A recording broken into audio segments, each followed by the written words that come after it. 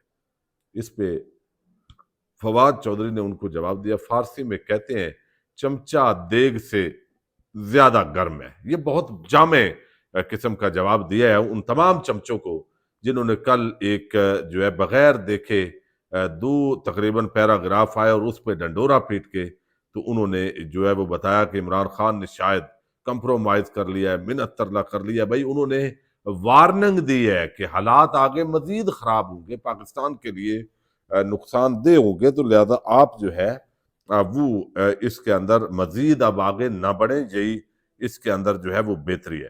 اچھا، اب ایک 26 نومبر پہ فیکٹ فائنڈنگ رپورٹ جاری کی گئی ہے، اور یہ رپورٹ ہے پاکستان کمیشن برائے انسانی حقوق۔ آپ کو علم ہے ریاست اور حکومت کا یہ موقف ہے کہ گولی نہیں چلی، تحریک انصاف کہتی ہے گولی کیوں چلائی، شہادتیں بھی ہوئی ہیں وہاں پہ۔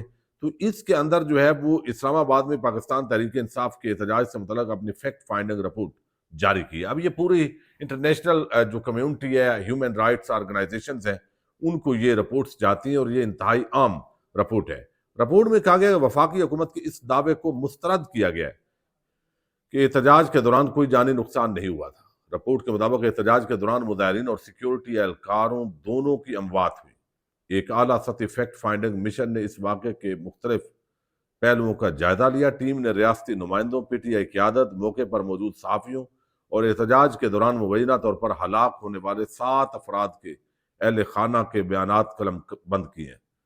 اب ہیومن رائٹس آرگنائزیشن یہ کہتی ہے کہ مشن کو ان الزامات پر تشویش ہے کہ اسپتال انتظامیہ اور پولیس نے متاثرین کی لاشوں کو اس وقت تک اپنی تحویل میں رکھا جب تک اہل خانہ نے کسی قسم کی کوئی قانونی کارروائی نہ کرنے کی یقین دہانی نہیں کروائی۔ یہ بڑا عام نقطہ ہے جو بیان ہوتا رہا۔ تاہم اسپتال انتظامیہ نے فیکٹ فائنڈنگ ٹیم سے بات کرنے سے انکار کر دیا۔ صحافیوں اور متاثرہ خاندانوں کے بیانات کے مطابق اسپتال معلومات چھپا رہے ہیں۔ رپورٹ میں کہا گیا کہ آئین کے تحت پرامن اجتماع کا حق دیا گیا، لیکن یہ حق قانون کے دائرے میں رہ کر استعمال کیا جانا چاہیے۔ کچھ مظاہرین کے پاس گلیلے، آنسو گیس کے گولے اور آتشی اسلحہ موجود تھا، جبکہ انتظامیہ نے احتجاج سے نمٹنے کے لیے غیر ضروری طاقت کا استعمال کیا۔ اچھا، یہ جو ہے نا ان کی معلومات شاید غلط ہے یا دوسری طرف سے لی گئی معلومات ہو۔ پھر مشن نے کہا ہے کہ آتشی اسلحے کا دعویٰ چونکہ حکومت نے کیا تو اس حوالے سے وزیر داخلہ سے ہم نے رابطہ کرنے کی کوشش کی، لیکن وہ ٹیم سے ملاقات کے لیے دستیاب نہیں تھے۔ پھر ہیومن رائٹس آرگنائزیشن یہ کہہ رہی ہے کہ واقعے کی فوری طور پر آزادانہ اور غیر جانبدارانہ تحقیقات کی جائیں۔ رپورٹ میں یہ بھی کہا گیا کہ متاثرہ خاندانوں، پی ٹی آئی اور دیگر سیاسی فریقین کو اس تحقیقاتی عمل میں شامل کیا جائے تاکہ حقائق کو منظر عام پر لایا جا سکے۔ لیکن اگر حقائق کو منظر عام پر لانا ہو تو جن لوگوں نے اتنے بڑے کرتوت کرنے ہوتے ہیں وہ یہ کرتوت کریں کیوں؟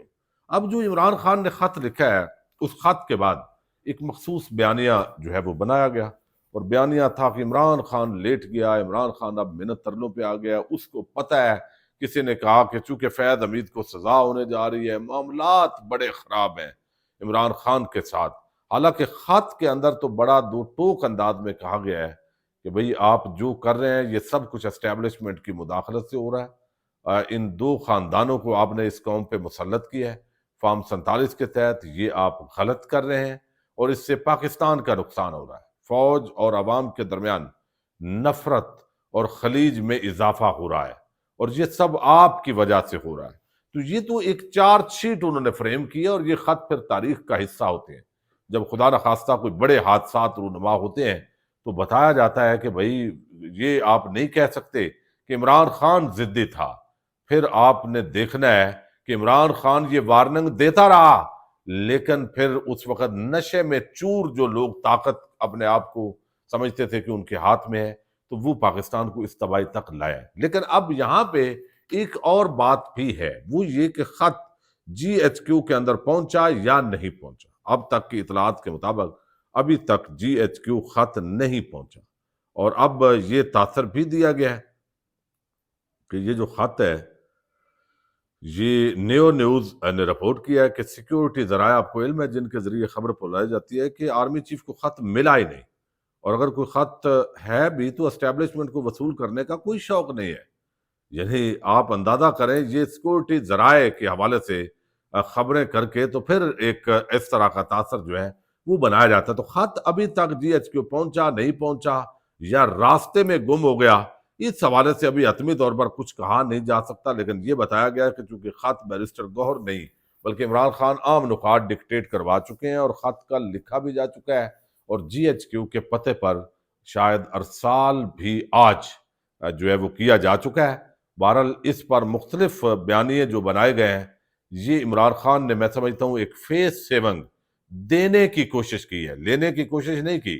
چونکہ عمران خان تو الیکشن جیتا ہوا ہے، اس کی پارٹی جیتی ہے، اس کے خلاف مظالم ڈھائے گئے ہیں، اس کو جیل میں مسئلہ بھی نہیں ہے، وہ چیزیں چل رہی ہیں، لیکن جو قوم کا نقصان ہو رہا ہے، جو معیشت کی تباہی ہے، تو ان حالات میں جب عمران خان معذرت کے لیے تیار نہیں، جب آرمی چیف معذرت کے لیے تیار نہیں، تو ان حالات میں بغیر یہ ایک فیس سیونگ دی گئی ہے۔ اور جو لوگ کہہ رہے ہیں خط نہیں پہنچا، تو آج اطلاعات کے مطابق یہ خط جو ہے وہ پہنچ رہا ہے جی ایچ کیو۔ دیکھتے ہیں کیا ہوتا ہے۔ پاکستان زندہ باد۔